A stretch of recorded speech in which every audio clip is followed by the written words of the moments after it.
Assalamualaikum warahmatullahi wabarakatuh.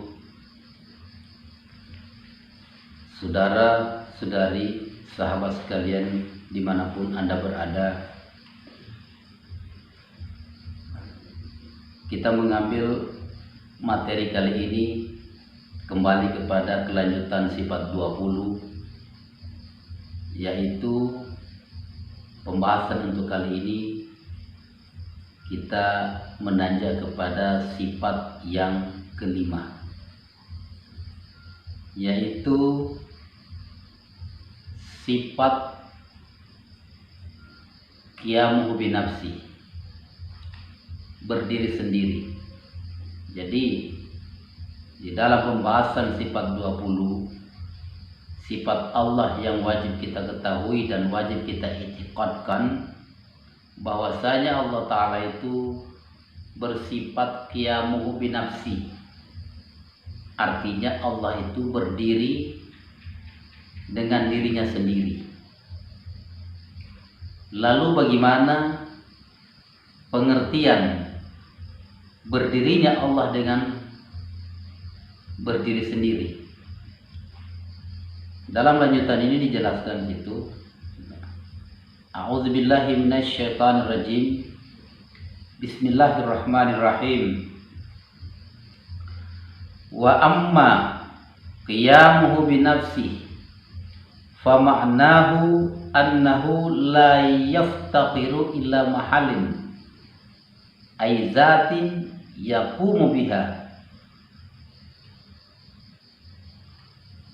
wala murajih.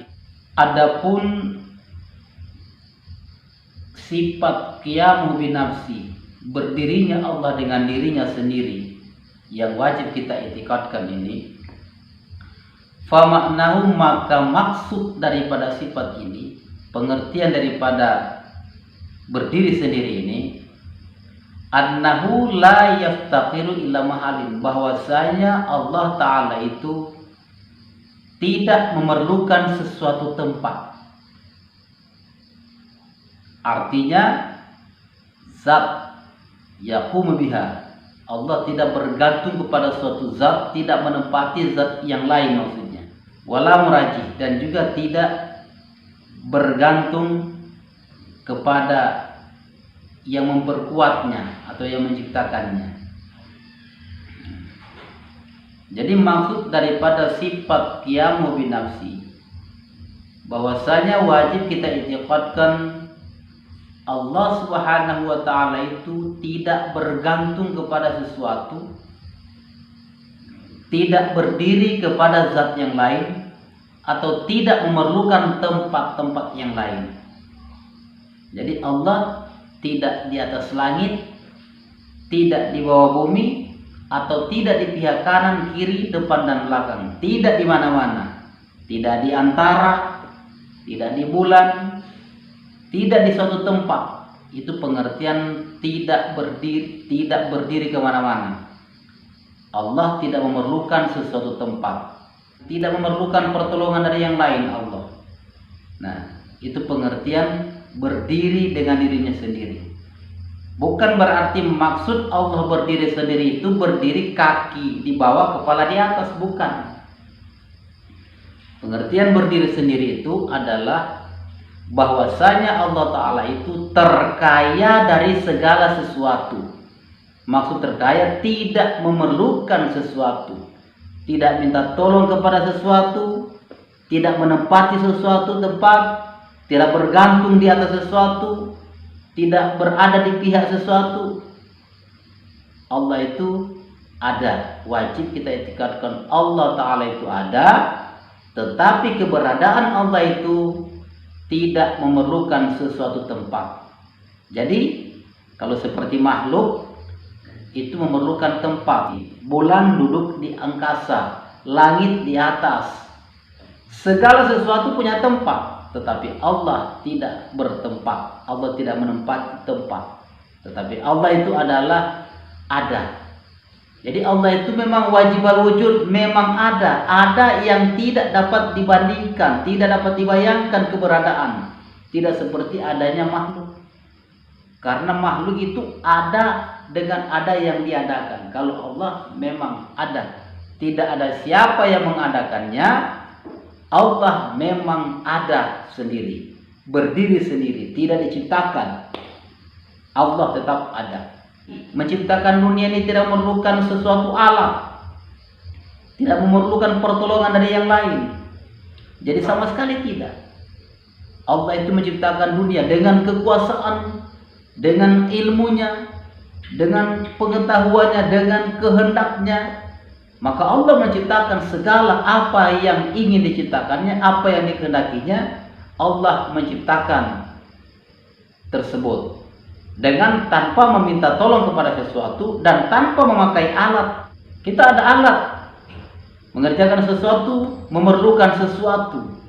Membuat rumah punya alat, harus ada alat. Allah menciptakan segala sesuatu ini tanpa memerlukan alat yang lain. Tetapi semua adalah dengan sifat kemuliaannya, sifat kesempurnaannya, dengan ada ilmunya, dengan ada kuasanya, dengan kehendaknya, mendengarnya, mengetahuinya, dengan seluruh sifat yang mulia, dengan seluruh sifat yang sempurna Allah. Apapun Allah ciptakan, apapun Allah kehendaki, pasti jadi. Katakan kun, pasti jadi. Jadi pengertian berdiri sendiri, pertama tidak memerlukan tempat, kemudian tidak berhajat kepada sesuatu, tidak memerlukan sesuatu. Jadi tidak di atas, tidak di bawah, tidak di kanan, tidak di kiri, tidak di depan, tidak di belakang, tidak di angkasa, tidak di mana-mana. Tetapi Allah itu bisa kita lihat dimanapun kita melihat. Allah tidak menempati suatu tempat, tapi di mana tempat kita memandang terdapat bukti bahwa itu adalah bekas ciptaan Allah. Jadi apa yang kita lihat, kita melihat ke depan itu adalah ciptaan Allah, kita lihat ke belakang itu ciptaan Allah, kita lihat ke kanan kiri ciptaan Allah, kita lihat ke atas dan bawah ciptaan Allah. Semua penjuru, semua yang kita lihat dan yang kita dengar itu adalah ciptaan Allah dan itu hak milik Allah. Tetapi Allah tidak berada di sesuatu yang kita lihat itu. Kita melihat ke atas, jangan kita pikir Allah itu di atas. Atas adalah ciptaan Allah.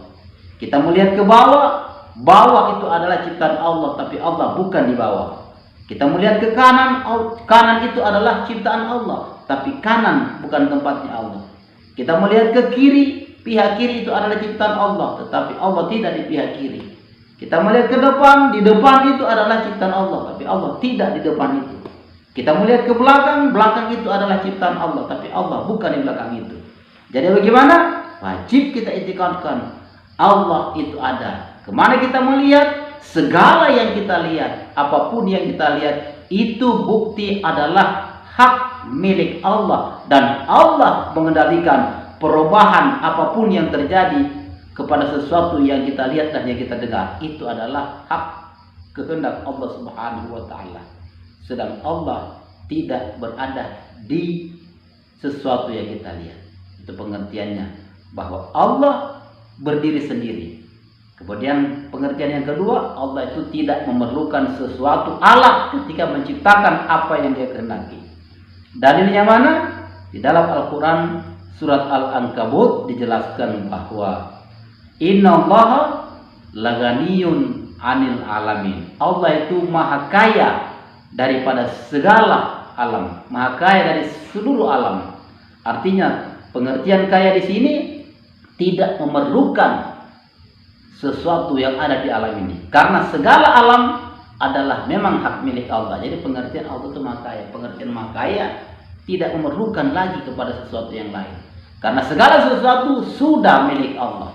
Itulah makna daripada qiyamu binafsi. Wajib kita itikadkan bahwa Allah itu bersifat qiyamu binafsi, artinya berdiri Allah dengan dirinya sendiri dalam pengertian yang telah terbahas tadi. Wallahu a'lam bishawab. Wassalamualaikum warahmatullahi wabarakatuh.